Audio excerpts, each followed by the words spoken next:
Hello, hello, hello, and welcome to My Empty Hands, a podcast about the martial arts through the lens of a Kempoist. But we love all martial arts around here, and we'll chat about that. As always, I am your host Reggie Darden, and I am thrilled and excited to once again have Shihan Duval Hamilton on, and we're going to chat, get a little update with him. I guess it's been a little over a year since I had him on, and I believe you were my first non-Kempoist on the show, so you have that Okay. that distinguished title. So so we will get an update with what's been going on with you over the year here, and wanted to have you on because not that long ago you were on a live stream, and you were talking about the 100-man kumite, and Yes. I was really interested in learning more about that, and I think the listeners also would also be interested in learning about that. So Oh, yeah, I absolutely. Yeah. said, yeah, let's get you on to talk about that and educate us on that, and then whatever other Okay. things that we happen to get onto, that's what we'll Yeah. do. But just so kind of going on my usual spiel, I train in multiple martial arts at this point. Too many, too many. But I'm like the guy at the buffet, the fat man at the buffet. I can't just have one dish. I gotta get into everything. So Got to taste everything, oh right? yeah. Mm. So just for the people that may not know, I train in American Kempo, Brazilian Jiu Jitsu, Muay Thai, Hapkido, and Capoeira. I also have some experience in boxing and Taekwondo. And I always feel like I'm missing one, but I think that's good enough for now. So, and then of course my dog has to chime in on every single episode, but that's okay. We'll take care of that in post. So yeah, so that's my story. So we will get to our distinguished guest here, and so a lot's been going on. I've been kind of keeping an eye on what you've been doing over the year, and been seeing some quite a bit of growth and exciting things happen. So yeah, let's go ahead and let us know what's been going on with you and the Dallas Kyokushin community over the past year, and we'll go from there. Yes. Yes. Sure. Sure. Yes. So again, my name is Duval. I am the head instructor of Dallas Kyokushin Karate here in the Farmers Branch area, and also we train 2 nights a week in Colleyville. And yeah, we've been quite busy with a few things. It's been a good productive year. We had some wins, we had some losses, but we still moving forward, which is I'm very happy about. And we always could do more.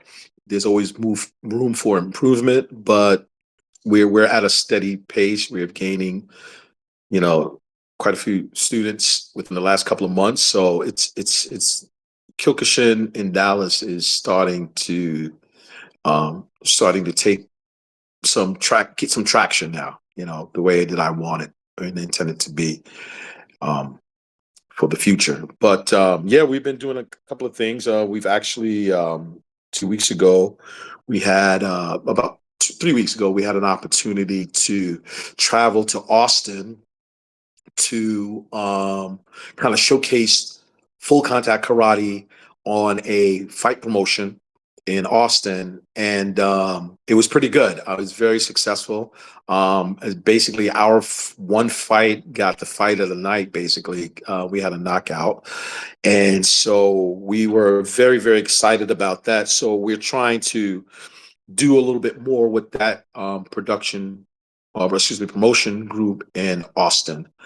And then we had a couple of events over the past year. My instructor came out to Dallas. This was his third time in Dallas.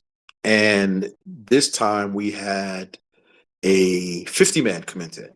One of our students who had a lot of experience in fighting, in kickboxing, boxing, Muay Thai, some Brazilian Jiu-Jitsu as well. And then also approximately 20 to 25 years ago, he trained in Kyokushin back home in Israel. And so he came to us and started training with us. And we were talking about the 100-man kumite. And then I was talking about this idea of students doing a 50-man. And he stepped up and he said, listen, Shion, I want to do the 50-man. I was like, oh, okay, that's cool. Now, mind you, this guy, he's pretty, he's pretty fit. He trains every day. And the thing that really got me is that he's like in his mid 50s. And so he said, hey, Sean, I want to do this 50-man. So he started training. I think it took him about 7 or 8 months to prepare for it. And it was a great event. It was a great event. We had quite a few people to come out to see the event. We had our colleague from Austin. He just opened a Kyokushin class dojo in Austin. He came up with his people, and the uniqueness about this 50-man was that we kind of mixed it up because we didn't have enough Kyokushin practitioners. So what we did was we had Kyokushin, we had kickboxers, and then his final fight number 50, he did a boxing match, a 2-minute round boxing match. So it was a good mix. So out of that, I decided, hey, why don't we do this event every year and open it up to anyone who's interested in doing it. You don't have to be Kyokushin, you just have to follow the Kyokushin rule set. But we decided for 2026, we want to open it up for anybody who wants to make the attempt to do the 50-man. And if they are brave enough to do the 100-man, if they wanted to. So that's an event that we're going to do every year. As a matter of fact, we're going to be scheduling the next one in 2026 in May. And initially we had 2 or 3 people that wanted to do it, but then they kind of fell off. So right now we're looking for candidates who would be interested in participating in a 50-man in the month of May of 2026. Very So nice. yeah. So basically, again, so we've been, training a lot. We've been building, and we're just going to continue to build as being one of, or maybe the only Kyokushin dojo in the DFW area. We want to kind of set the standard for Kyokushin in the Southwest. And so our future looks bright. We continue to train hard. We continue to push hard. We're growing. We got new students. We get more younger students to come through the door, and they're excited about Kyokushin. You see, so. But that's where we stand right now. We're still moving forward. We hope also in 2026 to do a small tournament. We made an attempt in 2023, but we did not succeed. But in 2026, we're pretty sure that we can pull one off in Dallas. So that's where we stand right now. We're still training hard. Very nice. Yeah, I love the growth. I love seeing. I guess we could say a hardcore, real karate. Now, not to not to disparage or talk bad about any other, but No, never that. definitely. I never.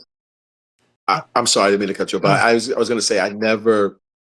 Uh, it is not my to talk about any other style because I think every style have purpose. right? Every style has some effectiveness to it, right? So it all depends what you want. There are some people who might not like chicken, right? Some people might not like beef, right? Some people, I mean, it just is whatever you like, whatever your fight makeup is, right? It's like, I like to grapple. I like to wrestle. I like hands. Whatever it is. I think every martial art, um, there's some benefit to it. You understand? And then everybody is not training for the same reasons too, right? There are some people who are training for self-defense, right? We say most people would be training for self-defense, but there are some people who are training for fitness. There are some people who are training to make them a better person. So everybody's not there for the same reason. And all, like I said, all styles serve um, some purpose to someone, right? So, like to point at one style and say mine is better than yours is better than mine, I think it's kind of ridiculous. I think it's really silly.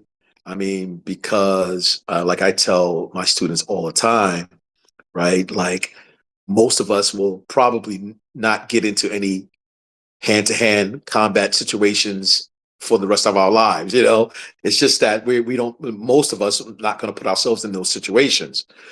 So, but at the end of the day, like, we're preparing for that, right? That's what we're preparing for people who are training for self-defense. um but anyway, for me, at my age, right, Kyokushin is working on myself, right? And I was just talking to my students today how when you're training in Kyokushin, the first line in the dojo kun or the dojo motto is we train our hearts and bodies for a firm and shaken spirit. See, we're training our hearts, bodies, spirit. I mean, and that's enough for us, for one person to manage, right? Is to bring yourself under subjection, right? So yeah, so all of it has purpose. All of it, everybody plays their part in this. And so when I hear people, they train in stand up, ground, they're just trying to complete, like a circle, right? Trying to close the circle. So I respect it. I respect it. Yeah, very well said. What I was kind of referring to is kind of the general softening of those that train in the martial arts these days, and um, Yeah. just like you said, there are all kinds of different reasons that people train. Some people want the self defense side of it. Some people want the competition side of it. Some people want you know uh, just to get out of whatever environment that they are, and so of course not every school is that way, and not every school needs to be the hardcore blood and guts beat them up every night, and everybody has their own journey. But I think in the kind of overall general side, at least in a lot of the martial arts that I've seen, that we're training in this combat art, but yet there's not this desire to get in and have some combat. I mean, Right. with my Exactly. Kempo school, a lot of times, actually, kind of most of the time, when it's time for sparring class, sparring night, all of a sudden everybody has something to do, something else to do, Right. uh, Exactly. and it's like, That's funny because that's the flip side for us on Kyokushin. Fight night, everybody shows up. When we're doing fundamentals, the average student numbers, they show up. But I mean, all of it plays an important part, right? So I mean, everybody wants to bang, bang, bang until it's time to bang, bang, bang. So, exactly. but I get it. I get it because you know I've been in Kyokushin over 35 years, and I understand it. Some of the things that I used to do, like I used to just show up for the fight classes and the fundamentals, and then I got to a period of time where I didn't want to show up for the fight classes because there were guys that were like just headhunters, and I was like, nah, they ain't getting me today. I'll go to the Kihonwaza and the kata class and get my workout there. But you know, it's whatever you want, whatever you need out of it, whatever you need out of it. So Very nice, very nice. but to tag on back to the 50-man and the 100-man kumite, it is interesting because it is not an easy thing. Now, it's interesting when we talk about the 50-man, right? Because in Kyokushin, from the time that you are a beginner until the time you reach the Dan ranks, first, second, third, fourth, fifth, sixth, and on up, you're actually preparing for the 50-man. Because from the beginner Q ranking white belt to Shodan first degree black belt, the part of your testing or the fight portion of the testing, you have to complete at minimum 15, maybe 20 1 to 2 minute rounds of fighting. Oh my. Then when you go for second, Nidan, you have to complete at minimum 20 to 25 rounds of fighting. And then when you go to Sandan, third degree, you have to have minimum 30 to 35 rounds of fighting. So as you progress in the belt ranks, you're supposed to have that many of fights. So, but sometimes when you get to the fifth and sixth, the expectation is 50 and 60. Now it varies because now it's an age thing, right? So you might have a guy who's going for fifth. He might be 60 years old. He has the option of going to the 50-man fights. But so again, in Kyokushin, mentally, physically, as you continue to train, you are actually preparing for the 50-man. Now, the 100-man is a totally different game. It's a totally different mindset. So you're doubling now your fighters, right? And so with the 100-man, I've never done the 100-man, so I'm only speaking by the history of Kyokushin, right? I think the best example on visuals of the 100-man is if you go to YouTube and look up Judd Reed, Judd, his last name is Juddreid, Judd Reed. He put out a documentary about his preparation for the 100-man kumite. And that was, I believe that was maybe about 15 years ago, something like that. He put this film out. And great film. And it gives you, it took him 1 year to prepare for the 100-man. And it goes from the time that he was preparing for it until the time that he actually did the 100-man.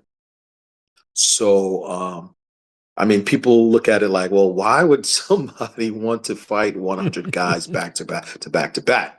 I mean, but in Kyokushin, that's like the ultimate test of the physical and the mental perseverance. And so Oyama in the Kyokushin world was the first to do it. And it is said that he did 300 men kumite over a course of 3 days. All right. And this is the Kyokushin story. Every martial arts has their stories, right?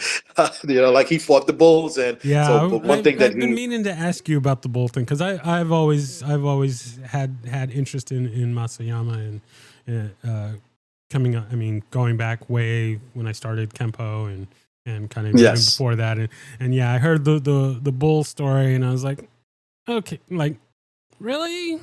So, I mean, it sounds great, but it's like, yes, not too believable, right? Well, there is some proof of it. I'm not going to say the proof is 100, but there is some proof of it because there's an old black and white video of him actually tussling with a bull. So back then, as you're watching the video, it looks like somebody tried to edit the video because he's actually has his hands on the horns of the bull, wrestling the bull.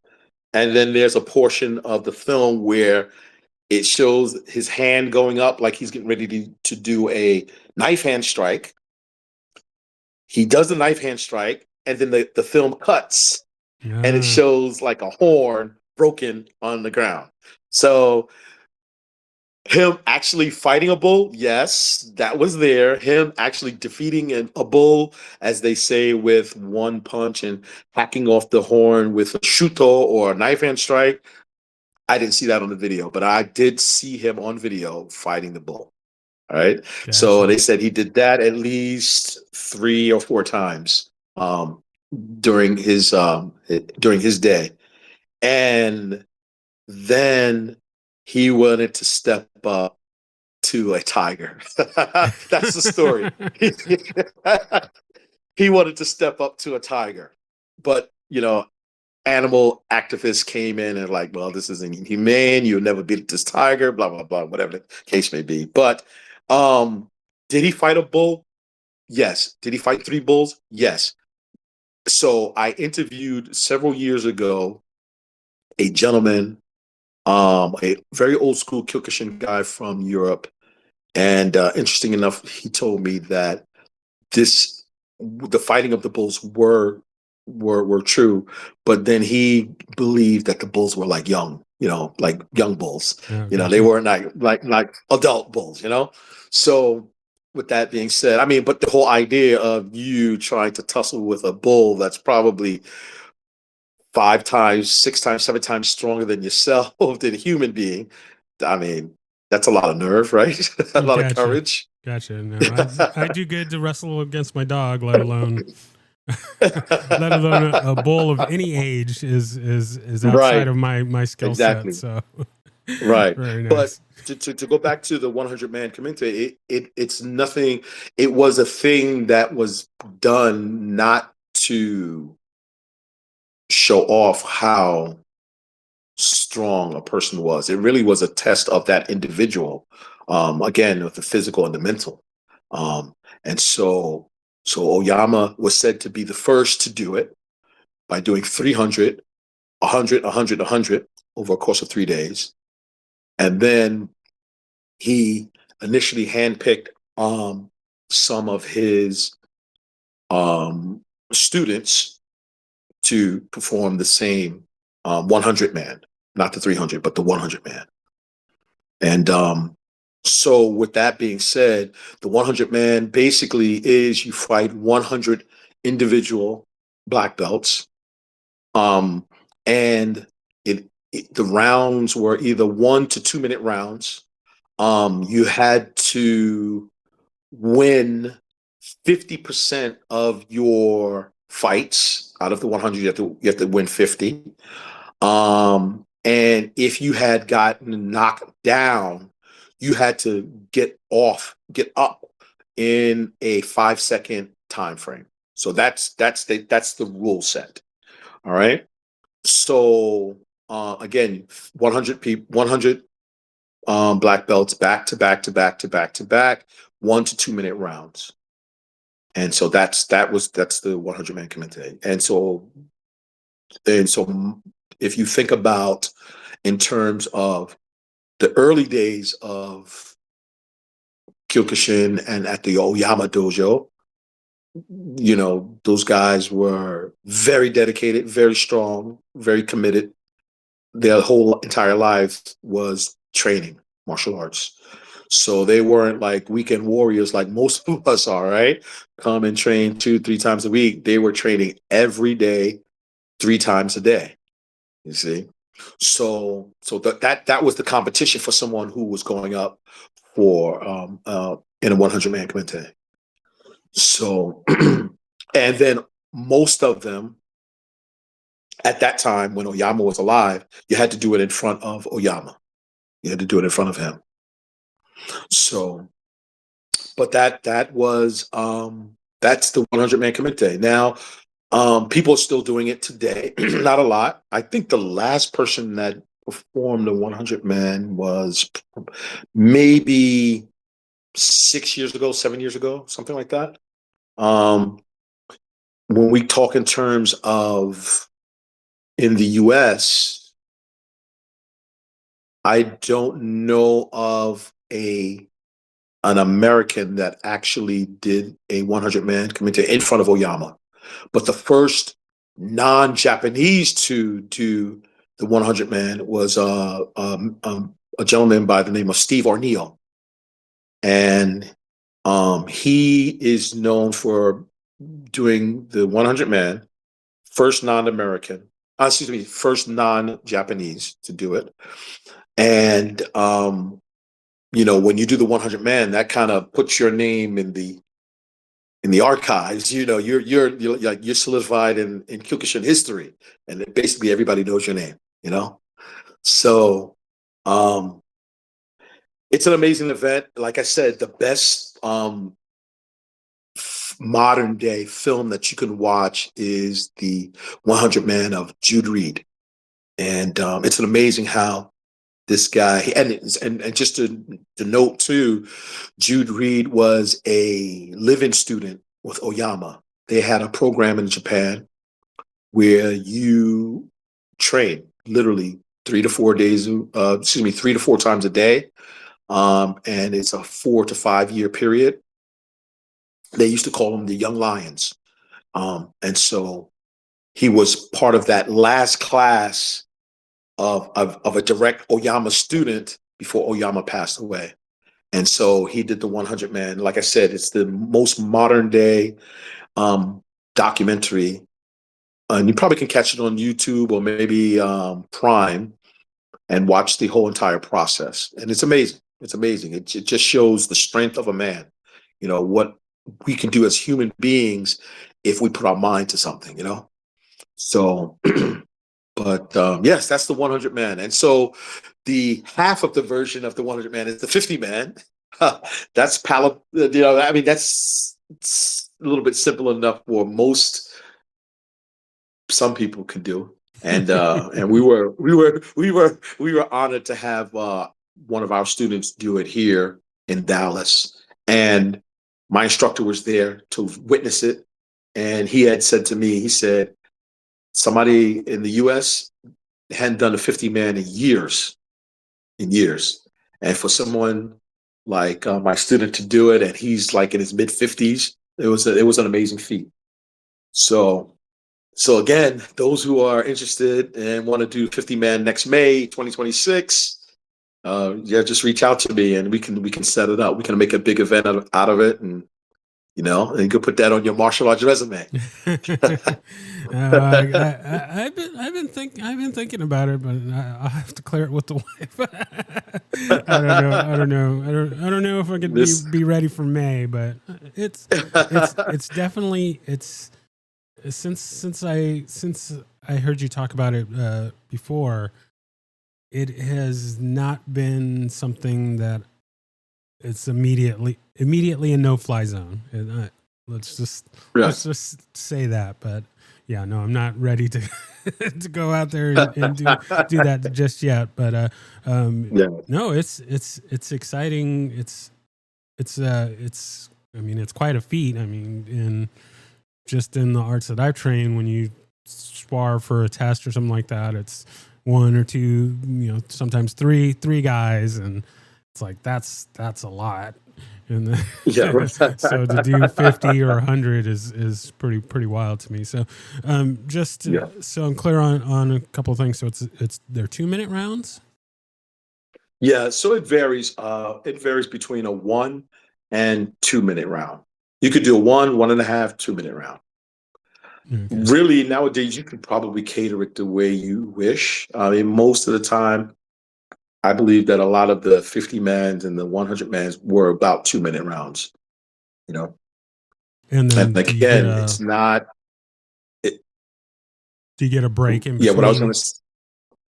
There is a small break. So what happened is there's not like an intermission, because for somebody who's doing this, it's almost like running in a marathon, right? You want to run and get your pace and stay at that pace and keep going until the very end. I mean, once you take that break, you kind of break your concentration, right? And it's almost like you have to try to restart again. So in this past May, there was a small break, enough to get a couple of sips of water, and I think, yes, not I think, I know that my student injured his hand during the process. I think he jammed his hand or he fractured his finger or something like that. And he continued. He continued. And see, and again, that's the perfect example of the test, right? Because he had a fractured hand, and I'm pretty sure that the hand was swelling and it was hurting and it was aching, and and I think it was at maybe fight number 20 or 25 or something where he injured his hand. He still have 25 more fights to go. And so what I was going to say was that, remember, these fights are full contact fights. They're not like, you know, and not to knock anybody, it's not like points sparring or anything. It's just simply full contact fight, continuous fighting. So yeah, interesting, not easy. Oh, for sure, for sure. Now, as far as you, so you mentioned that they have to kind of win each round. So how does the, I guess the scoring or ranking, or how is it determined that you've won that round? And if you don't win that round, is it like over? You have to redo it. Like how does that work? No, so basically, it's almost like going to a competition. You go, you fight the 2 minute fight. If there's not a knockout, generally it's, were you the more aggressor fighter? Were you the most active fighter? Which kind of determines the win. In this particular case, when you're doing 100 man, if you don't get knocked out, then they would deem you as the winner, right? But if you kind of look like you're getting smacked around, then they might deem you as not, that particular fight as a loss. So again, you have to win 50%, 50% of your 100 fights. And it's the same as if you were doing 50 man, you have to win 50% of the 50, of course. So, but again, I stress, it is not, it's all full contact fights, right? So now the person that you're competing against, literally, he is trying to knock you out, right? So it's not soft fights at all. It's all hard fights from start to finish. Sometimes I've heard, and not in 50 man or 100 man, but I've in testing, especially when someone is going up for black belt. What they try to do is they try to put the all of the soft and mediocre fighters ahead, trying to tire you out, and then all the hard chargers at the end, because Oh, they're gunning for your head. So um, that's generally what they do as well. So, but again, this is the test. This is the test. Not only this is the test of your mental. This is the test of your body, the physical. You know, so it's quite challenging. that's interesting. In my mind, I thought it was more about just surviving, but it didn't really dawn on me that no, you're going for the knockout. So that Yeah, just ups the ante there, instead of just right. oh well, I can kind of stay on my feet against 50 guys or 100 guys, whatever the Right. Well, I mean, yes, as the person who is doing the 50, you're just trying to survive. You're pacing yourself. You're not trying to blow out in the first 10, 15, or 20. You're actually trying to pace yourself. But in pacing yourself, you have to defend yourself, right? Because the other guy, he's probably going to fight you one time, maybe a second time. So he's going to try to give his all. And especially, just imagine if you are doing a 100 man, or you're participating in a 100 man, and Oyama's there watching. So you want to impress Oyama. You want to be the guy that knocks out the guy who's taking the 100 man test, right? So it's interesting. It's very it's very interesting, and it's a serious thing. It's a serious thing. So like I said, anybody who finishes 100 man kumite, your name is now in lights in the Kyokushin Hall of Fame. So Gotcha. Yeah, and we won't get into it, but I know that we had talked previously about a certain someone that I was inquiring as to whether or not I was like, I think if you competed in the 100 man, it would be out. That information would be out there, and this particular yeah, individual was yeah, not. yeah, right, No one had ever heard of him, so I was like, oh, yeah, okay, yeah. But yeah. uh, so with the so if you're fighting and you get knocked out or whatever, do you have, is it immediately like, okay, we're done, or do you kind of get an option to, okay, you got knocked out but we can keep going? Or So if you're the one that's doing the 50 man, I mean, excuse me, the 100 man, and you get knocked down or out, you have a 5 second recovery.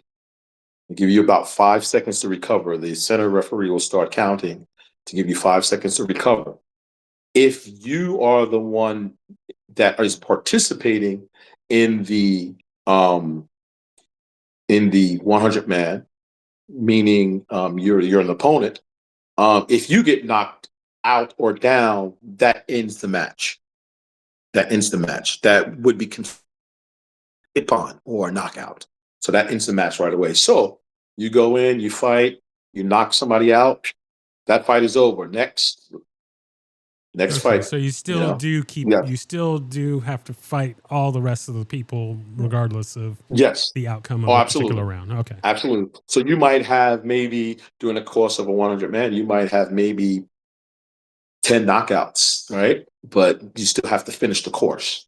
Okay. So that's the thing. They finish the course. Now, during the course of my student who did the 50 man, he was asked 2 or 3 times, do you want to continue? The first time was, I think he got his hand injured. Do you want to continue? He said yes. I think as we got closer to 30 plus fights, we check in with him. You okay? Do you want to continue? Yes. And then somewhere around the 40, 45 fight range, numbers of fights, we ask again, hey, do you want to continue? And yes. And then he finished it out. So Amazing stuff. Um, okay, so yeah, that that is wild. Just thinking about fighting that many people is mind blowing to me. So that's good on your student to get in there and do that, especially being of a certain age. I yes. do good to get off the couch. So Right, exactly. so I tell my wife that I'm now at the age where I can't get off of any piece of furniture without going ugh. So that's now a requirement in my life. So That's that's the old man's ki. very much so, very much so. Awesome. All right. Well, yeah, that I'm blown away by it, and I'm thankful for you to come and share the info on that. Um, we'll definitely have to inquire some more about this. I'm finding myself more intrigued by it than scared of it. So I'm definitely gonna have to pick your brain and on more on that. But Yes, sir. but Yes, sir. yeah, I think I think that's a good starting point to get myself and the listeners to interested in that, and definitely gonna look up that video and check that out. So now I guess we will move into our selfless, shameless self promotion. Still a little loopy tonight, but yeah, shameless self promotion. So you can plug anything that you'd like, or if there's anything else that you wanted to get out there before we wrap up. Yes. You now have the Oh, floor. absolutely. Yeah, thank you. So, to reach us, we could go to our website at texaskyokushin.com. And you get a little bit of history of myself, a little bit of history of the school, and then of course YouTube. We're basically on every social media platform.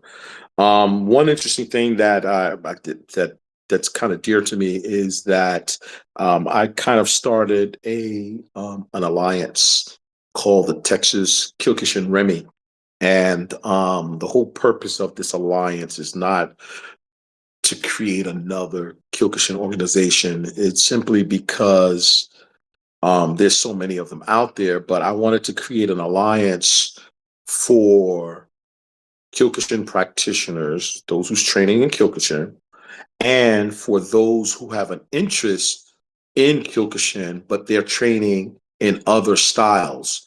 Um, and so here's an opportunity for them to connect to us, and participate in any events that we have, in any future events that we have, any trainings that we have, and then also too for um, students of the martial arts who are of, let's say, a traditional Japanese background, such as Shotokan, Goju-ryu, Shinto-ryu, who have again an interest in Kyokushin.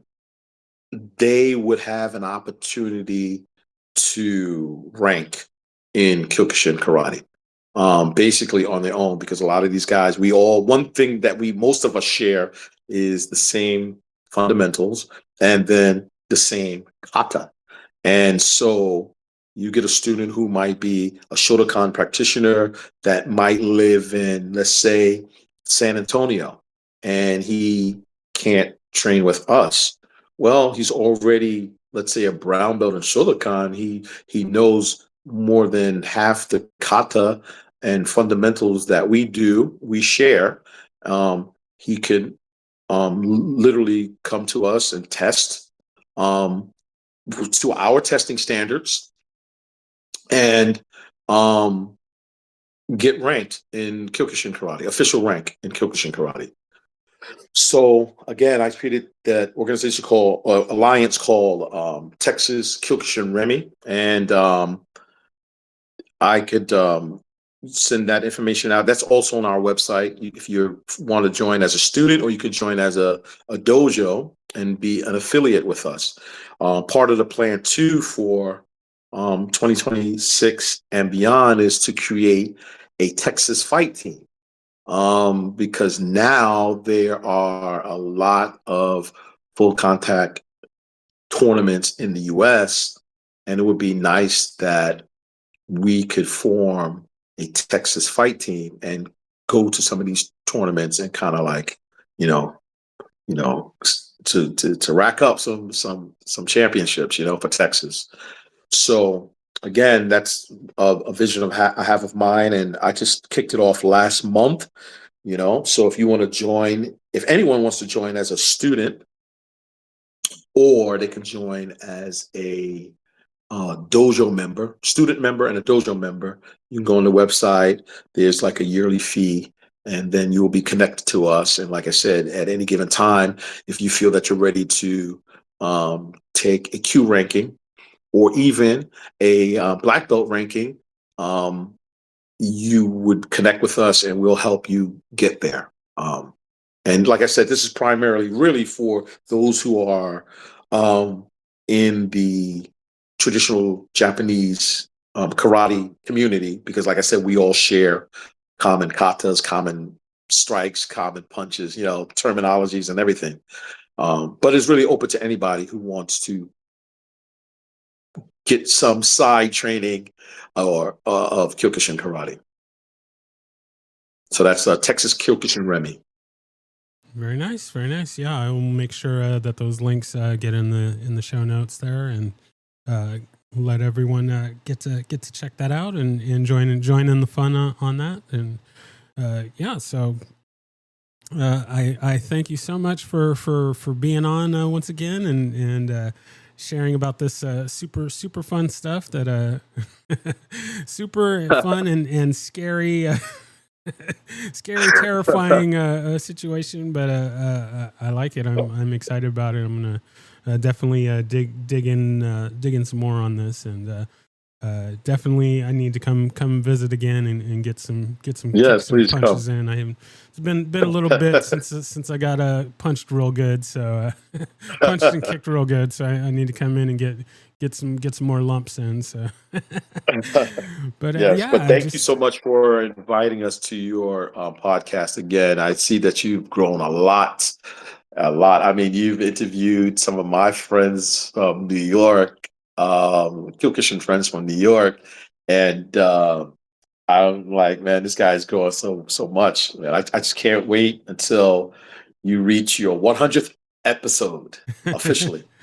yeah, no, we're coming up on that, and I've been excited to just be able to talk to everybody and get their stories, whether they be Yeah, the 10th degree or the trial class person. I want to talk to everyone. I want to get all the stories, and my dozens of listeners seem to enjoy them. So I'll keep very doing it good. as long as people keep saying yes. So I just appreciate all the work that you've been doing, and we'll keep my eye on what's going on, and we'll definitely talk some more about these the 50 man and the 100 man, and hopefully there's not any more levels of higher than that, because I don't think I could mentally handle anyone fighting that many people. But Yeah. no, just once again, I'm just so thankful for you, and thanks for being on, and can't wait to get this out for everyone else to hear.